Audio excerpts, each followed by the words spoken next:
because at the end of the day, they are mutants as well, or like not Val in particular, but Yeah, but X X Corp, like that. Factor. Yeah. Yeah, X Factor. Yeah. Excuse me. Yeah. So Uh, and honestly, like the tough part is what you were just getting at. Like everything's named X. It's like, oh, you got X Force, you got X Factor, you got X Corp, Professor X. Last week you had External. Like it's too much X. yes, yeah. X gonna give it to you. That Hey, there you go, Shamato.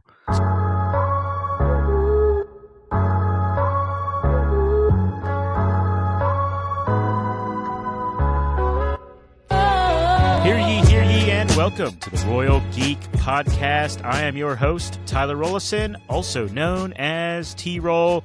And tonight I am joined by my very good friends. First of all, we have Justin Sandoval, a.k.a. Sandy. And we also have Anthony Amato, who we like to call Shamato. Boys, no Jordan Mosley tonight. The landlord has given us the keys to the building, and he is not here. He had to go to sleep early. We miss you, Jordan. But for all of our faithful followers, all of our listeners, all of our fans, everyone who's tuning in, we thank you because we are here to review the finale of Season 2 of X-Men 97. That's a lot of numbers. It is, it really is. Not confusing at all. But we are here to review the finale. Super excited. You guys ready to jump into this or what? Yeah, let's get it, man. Do it. First thing I need to say, right from the jump, they didn't pull any punches. They were just like, Gambit has to die. By the way, here's your spoiler warning. Gambit has to die. I was like, good grief. This is going to get intense. And boy, oh boy, did it get intense. Yeah, it did. And I think you mentioned setting the tone early. I think they set the tone even earlier than that with the opening theme song. They literally listed every single character. Yeah. It did not stop. Like it just kept going after character after character after character. And took like 7 minutes to get through the intro. Honestly, it did. Yeah. And that right there set the tone. And then only to lead in with like, yeah, we're taking Gambit out. He has to die or else Apocalypse will find a way into this world. It was wild. Yeah. It's always one of my favorite tropes when like a TV show tweaks its like opening credits to like match what's happening in the series. It just shows like a level of love and care that you don't always see. So it's always interesting when they decide to do that. Yeah. It is. I don't know if I love it. It's interesting. I applaud it, but at the same time, actually, I got mixed feelings on it because some of these episodes over the course of this season, I'm trying to remember if they did that and if I felt the same way in season 1, but like they'll show a character in the intro and I'm like, oh, I guess we're gonna get a lot of that character this week, Like I think it was like episode 2 or 3 where it was just the X-Force. Right, I think they even called it X-Force or something. And so it's kind of cool how they do that, but yeah, it's really shows a lot of intentionality on their part. Yeah. You know what I mean? But yeah, so we learned pretty quickly Gambit's going to have to die according to Cable. They got to take him out, and X-Force is working. They're working together with. So what's this? Her name's Val, the lady. Yeah, Val she's leading the X Factor, which is a government-led mutants. Right. Yes. They're teaming up to go against the X-Men. And I mean, just right from the jump, you just know it's going to be intense. But meanwhile, Rogue, the Beast, and Nightcrawler go back to Egypt, and they go to talk to Ship, which is the name of the character, which still kind of messes with me. And we learn a lot about the formation of Apocalypse here. Yeah, we get to see Beast and Nightcrawler and Rogue on Ship, and literally they're having a conversation with this AI / like sentient being, and they're talking about how like a contractor pact was formed with Apocalypse, and you have to give up something in return, that kind of thing, or there's a price to pay. Yeah. We also get like one of the references to something that's kind of been like kind of a forbidden subject for like about the last 5 years in like the Marvel world. is it's kind of like the existence of the idea of the Celestials. Like it's been a very like tiptoed around subject in a lot of ways. There's been a few references here and there, but like essentially since the Eternals, it's been kind of like we're gonna push this to this side a little bit. So it's interesting seeing them just be like, yeah, it's directly related to the Celestials. Yeah. Yeah, they really have kind of been like, oh yeah, we made that movie, but we don't really reference it hardly ever. Like at all. Yeah. Yeah. Finally in the new Captain America, with Sam Wilson as Captain America, Blacked in America, they literally they reference the actual Celestial in the Indian Ocean. That's literally like the first time they have even referenced Yeah. that whole Actually situation. it actually is a pretty big point in that entire movie. It's literally like the driving force. Yeah. It sure is. But we realized that for Rogue to save Gambit, there has to be a sacrifice. It's kind of like the Soul Stone. There has to be a great sacrifice to be made. So she offers herself up as a sacrifice, and then she becomes Mega Rogue. Or what do you call this? What do you call this Rogue? This version of Rogue? Sparkly Rogue. I'm sure there is a really cool name out there in the comic book world, but I mean, Cosmic Rogue is what I would probably say. Prime Rogue. That's good too. I like that. I do like that. Celestial Rogue. Yeah, Celestial Rogue. But she did look holographic incredible. Rogue. Yeah, the sparkling, the shining, and I like holographic Rogue. Like that was good. Nice. Seriously though, she's looking good. She comes out, and you can just tell like she's gonna be a force. She's already a force, and now she's even more of a force. Oh, I know, man. And then when she walks by Nightcrawler and Beast, and she's like, "We got this now," and then she said, "They go on ahead, and we'll catch up." That kind of thing. Yeah. Crazy. Which we'll come back to that later. Oh, we sure will. Yep. But they got to get Rogue has to get there because there is a battle brewing. X-Force and X-Corp are, they're coming together. They have these human sentinels, and there's just a big threat. Like, how long can they protect Gambit? They've got their force field, but that went down pretty quickly. You know what I'm saying? Yeah. Yeah, and I like how you said that they have the Sentinels being piloted by humans, because it made for a really cool line by Storm, and she's like, they're human pilots, I gotta be more delicate with this. And then she just hits them with a windstorm and then knocks all of them out of their Sentinels, and they're parachuting you down. Yeah, it creates this idea like why did they choose those type of piloted ones? Was it specifically just because they didn't want to deal with potential Sentinel technology more than that, or did it have something to do with does putting a human in danger give them an advantage in a way? Because in a way you can think of it being it causes anything that attacks that is then also attacking humanity. So every time an X-Man destroys the Sentinel now, if there's a human who's killed that's piloting it, it is a negative PR move. Oh, wow. Yeah. For mutant kind, Mm-hmm. I think you're onto something there, Shamato. I do feel like that might be the part of the reason why they did that. But I'm also with T-Roll on this, so they didn't want to have to deal with technology where this Sentinels can be self-thinking and learning, that kind of thing. Yeah. Because at the end of the day, they are mutants as well, or not Val in particular, but but X-Corp, X-Factor, X-Factor, excuse me, yeah. So, and honestly, the tough part is what you were just getting at. Everything's named X. It's you got X-Force, you got X-Factor, you got X-Corp, Professor X. Last week you had External. It's too much X. Yes. Yeah, X gonna give it to you. Hey, there you go, Shamato. Too much X. All right, here we go. So let's talk about these battles. There's a lot of action all over the place. Maybe we start with the coolest one, which was it's got to be the Wolverine battle, the Wolverine fight with Morph versus Psylocke and Archangel. Dude, Like, that Yes. beginning of that How fight sick was was this? incredible, man. Where Right? they did the whole switcheroony where Wolverine's like looking around sniffing, and then all of a sudden Wolverine starts getting jumped and it's actually Morph, and then Wolverine comes out of the shadows and he's just going ham on them. Incredible. Yeah. Absolutely incredible scene. Yeah. And honestly, once again, getting to see Morph as another cameo character, like honestly, one of the greatest parts about Morph is that he can give us these little cameos and you don't have to explain anything because it is who it is. You have to see Doc Yeah. Ock for just a second. Like you're just like, oh, Doc Ock. But and there doesn't need to be any reason for any plot for any reason. It's just he wanted to be that person at that moment. It's pretty cool. Yes.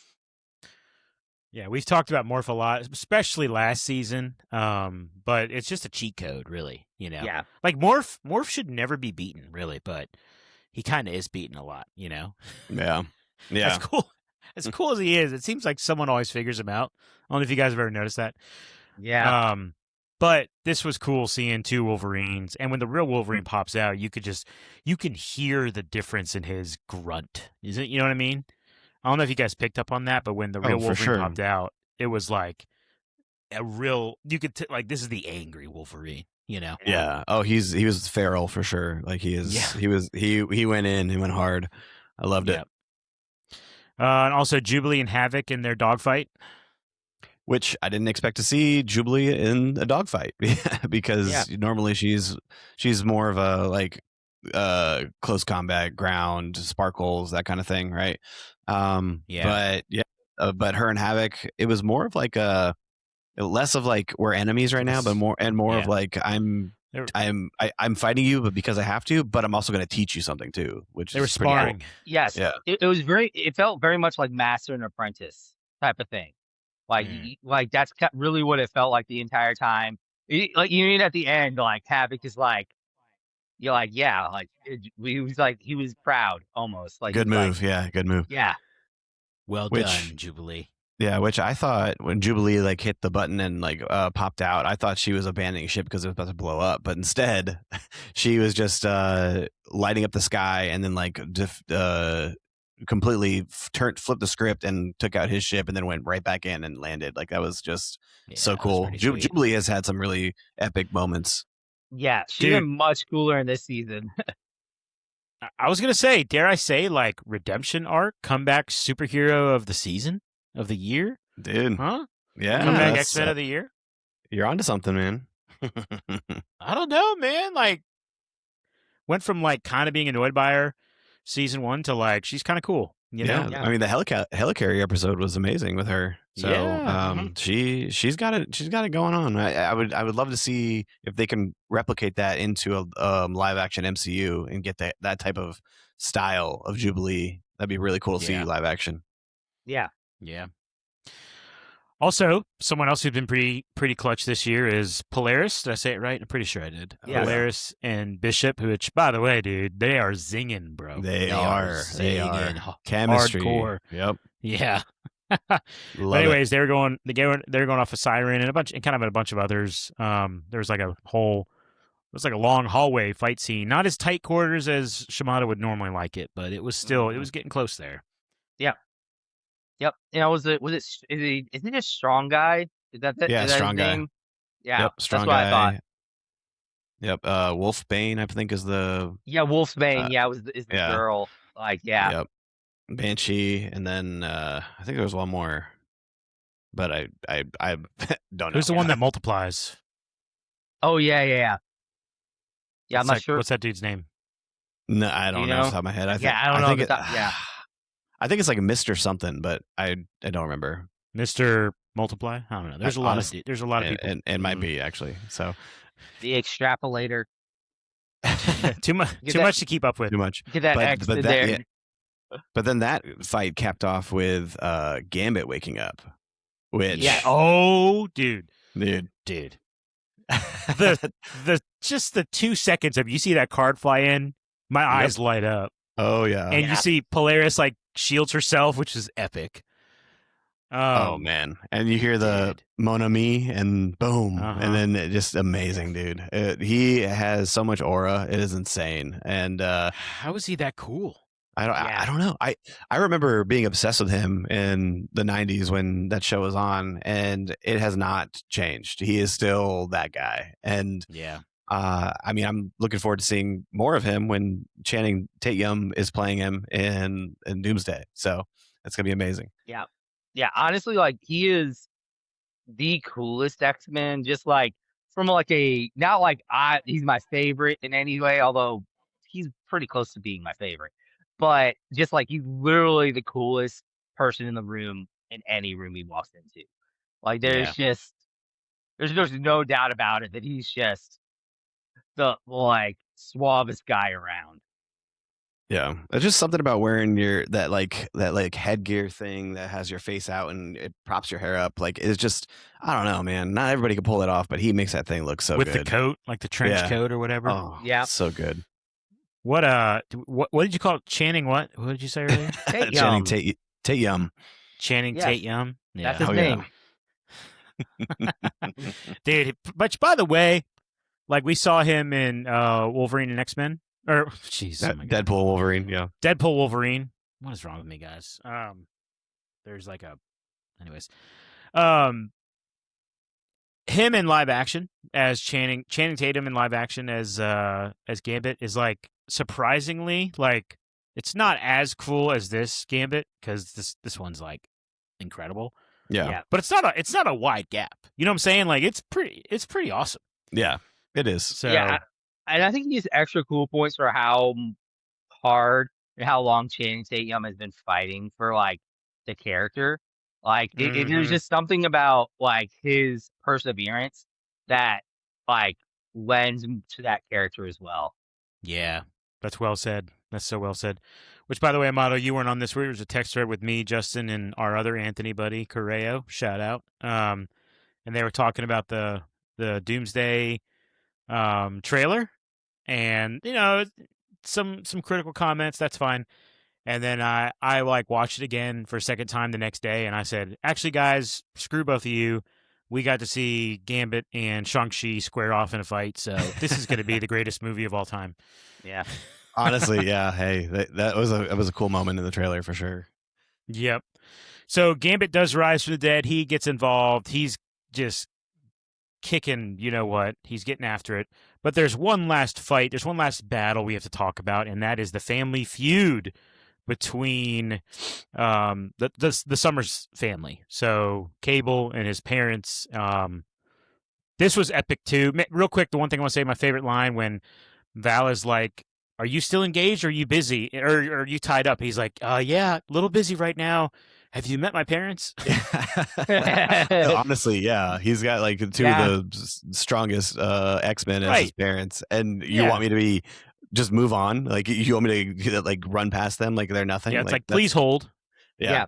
But I thought and I love the fact that he was like that kind of like deferential to his parents in that moment, because a lot of the times you get this very like standoffish, cold shoulder for Cable towards his parents, and for good reason. Honestly, he feels like he was abandoned, and he was. But like for a moment of him like kind of almost giving fan service to his parents, like recognizing how cool they can actually be. It like was really kind of cool in that moment. Absolutely. Yeah. And I actually enjoyed the fact that this is the finale and he's facing off against them, but like and we go all the way back to episode 1, like they are trying so hard to like work with him and be a part of everything that he was doing in his life. And then here we are, a flash forward all these episodes later, and now like they're going up against each other and no one's happy about it. Like they're all like, "Oh, this is just a means to an end kind of thing. Like we got to do this." And the whole time, Cyclops and Jean, they're like, "Don't make me do this. Like, I don't want to do this. It hurts me more than it hurts you." That whole kind of that is how it feels. But Cable ends up like having his way, and I don't know if his parents were pulling their punches. I feel like Cyclops is technically always pulling his punches. If you think about it, like he has to by nature, otherwise he will kill everybody and himself.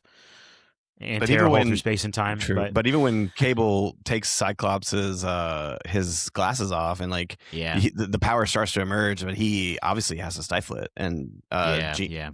So, but yeah, Cable is that guy. He's got the power and the telekinesis, and it's just he's got a lot going for him.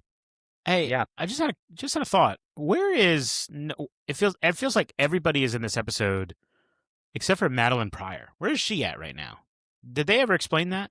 Oh, I mean, season 1 kind of ended with her kind of going to like live her life. And like Scott and them, they said bye, and then like she kind of went to go be normal. I think that was the case. You want to talk about this getting really crazy?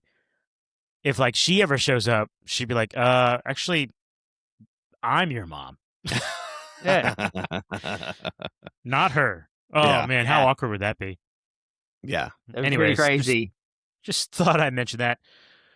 Cable, back to Cable. He just squares up, shoots Gambit right in the face, and kills him again. Gambit dies again. And everyone is like, what have you done? But ultimately what he does is he unleashes the true Apocalypse, who now he takes over Gambit's body in like a really even darker way than in the previous version we saw in the last episode. Yeah, And they it's kind of shown in like morphed an their elite visuals. design. Yeah. Yeah. Like the design of Gambit, the like animation on him is that is insane. Like it was so cool looking. Yeah, like Yeah. the Apocalypse aura forming around him and then Yeah. like expanding, and it animation wise, it was top tier. And keeping the Gambit look but then adding some of the features of Apocalypse was a smart move. Like they could have easily just transformed him into looking like Apocalypse. Like they could have easily just showed that transformation, but they chose to work with it, and it worked. It was great. Could have just given him a Lego head and like with the suave hair. Yeah, there you go. But yeah, Apocalypse comes out, and now he is taking control of all of the X-Men right in front of Charles. Everybody, dude, I knew Rogue was on her way, but because she hadn't shown up yet. The Stone Cold music is about to break. The glass is about to shatter. But we've already got our bald man sitting there, and I kind of thought we were going to get Charles to go berserk one last time, I was waiting for that shoe to drop, man, because like Charles is supposed to be very, very strong with his mental abilities, but this entire season he has been dog water. Like he has been very subdued, and I don't know if that has anything to do with his loss of Magneto and he's not able to focus or anything, but like he has been worked over more than 3 times by Apocalypse, and it was I don't know. I kept waiting for him to have his moment, and he never got it. Yeah, he had one moment in Genosha, like halfway through the season. But that was like the only time where you were like, okay, he's not being where he wasn't being just like a sad sack, essentially. Yeah. But I really thought we would get the one last, this is the guy who killed his best friend. And Charles isn't one for revenge, but maybe, like make Magneto proud, go kill somebody kind of thing. You know what I'm saying? I kind of thought we might get something like that. But ultimately, Prime Rogue shows up looking good. And the one thing, if I could be a little critical of this episode, which was mostly good, it's like there was no struggle. It was like she shows up. Like Apocalypse didn't do much this episode, if you really think about it. You know? I mean, he was more of a presence than a physical force. And I think with Rogue showing up, that was intentional, because as far as like how it was so lackluster, because of the connection between her and Remy, and then her abilities in the first place, like which we didn't get to see a lot of this season, of her true like abilities where she touches them and absorbs and takes and that kind of thing. Because they kind of saved it for this moment when she walks up to him and like places her hand on him, and we then see the drainage of Apocalypse coming out, and like that I think that was their build up there. I do think there was some poetic justice in the moment with him being trapped in the little gift that he gave. You know, Mm. earlier in the season. I do think there was something interesting about that, but I do agree that it did feel a little like short-lived, his like moment of rise. But I also firmly believe that this is not going to be the last time that we see Apocalypse. He's gonna find his way to something. Someone's gonna help him. Kang's gonna unleash him, or something like that's gonna happen. You know, Yeah, I hear you. I wonder too, like, is Cable gonna be? I don't want to say jealous, but Cable has been hell bent like this is his destiny to kill Apocalypse, and right now he's got him in the palm of his hand. And so, does he think like, let me try to kill him like by destroying this, but then ultimately, what does that do? That unleashes him. Like I could see something like that, you know. yeah. I Um, also think like we have to think about the idea of what does killing Apocalypse mean? Um, was it a false prophecy in the sense of you are supposed to supposed to kill Apocalypse, but because you're supposed to unleash him so that he can be in that moment so that he can then be captured, you know? yeah, Is it something like that? Like you were told, but it was really for a different meaning than you were thinking about. So essentially you were lied to your whole life. Like, is right. that what kind of happened? Was it, meant to happen in a way where, you think you're doing one thing, but you're actually doing something else? Mm, yeah, that's fair. Well, what made Gambit's death the first time in season one so special was that it was a sacrifice. And so when Rogue is taking care of Apocalypse and putting him in her pocket, uh, the moment's coming, right? Like I'm just like, okay, when's it gonna happen? They're embracing, she's kissing Gambit, they're happy, they're together. But we all know it's coming to an end. She has agreed to literally give her life up after this fight. And we see her like prime, armor come off, right? And now it's just her. And any second now, how's it going to happen? Is she just going to stop breathing? Is she even going to be able to get the words out? And literally, like, I was, again, didn't expect what was to come.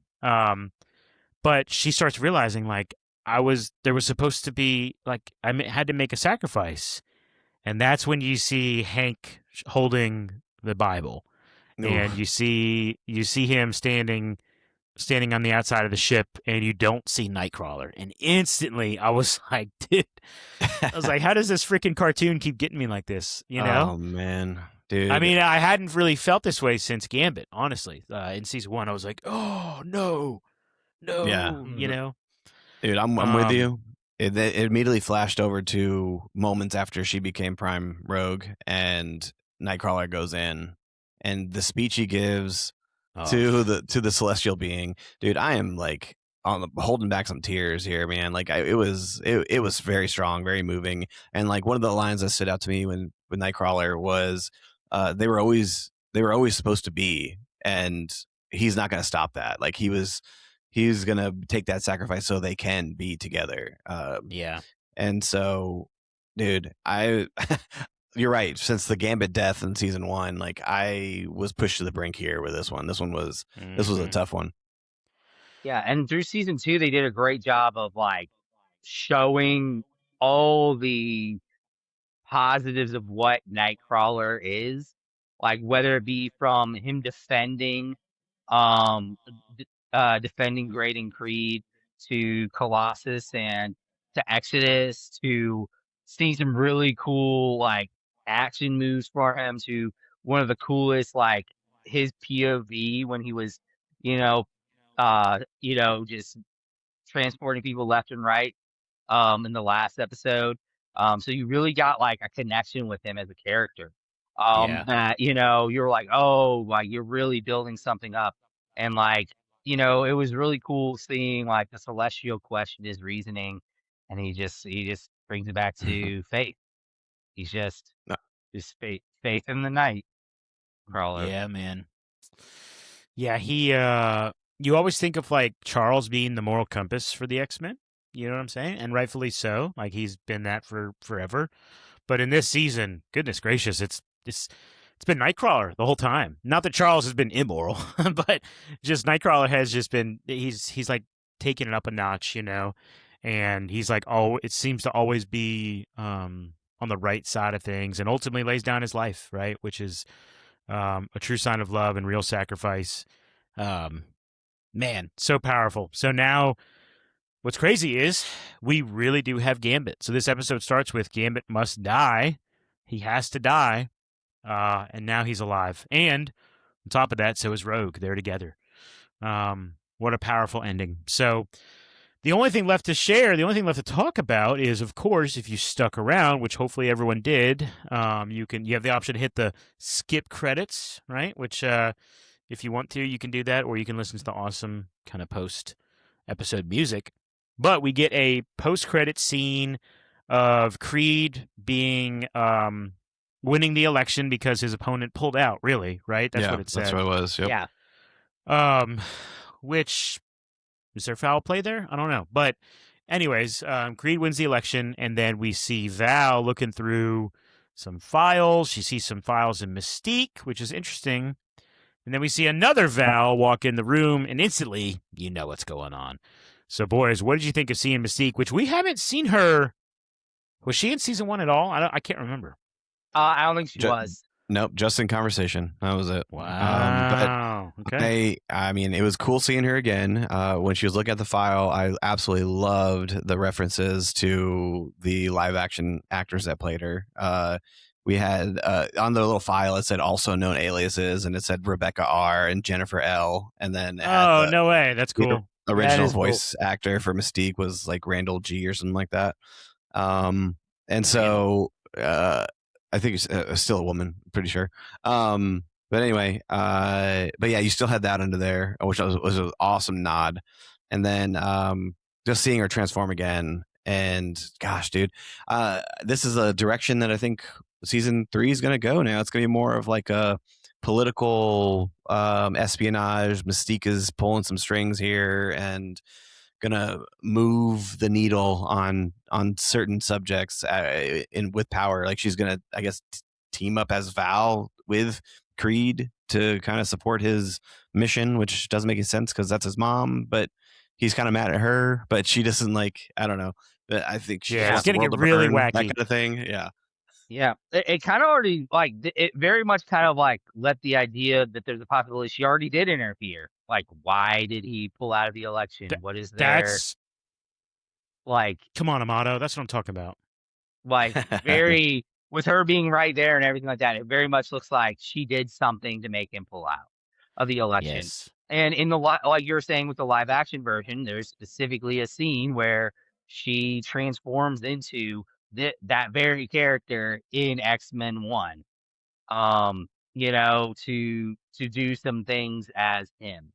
Yep. So there is some definite stuff that can be there. It is interesting, like you were saying, though, like, why would she be helping Graydon Creed? Other than the fact that it is her son. But I think they did a really good job this season of, like, reintroducing, like, kind of low-key that family, like, all across the lines. They bring in Mystique at the end. An entire episode where Sabretooth was involved. A large part of this episode this season was involving Nightcrawler and his fate at the end. And then even going down to we had an entire episode where we got to see Graydon Creed. So they did a lot to, like, build up that family for a potentially big launching point for next season. Heck yeah, man.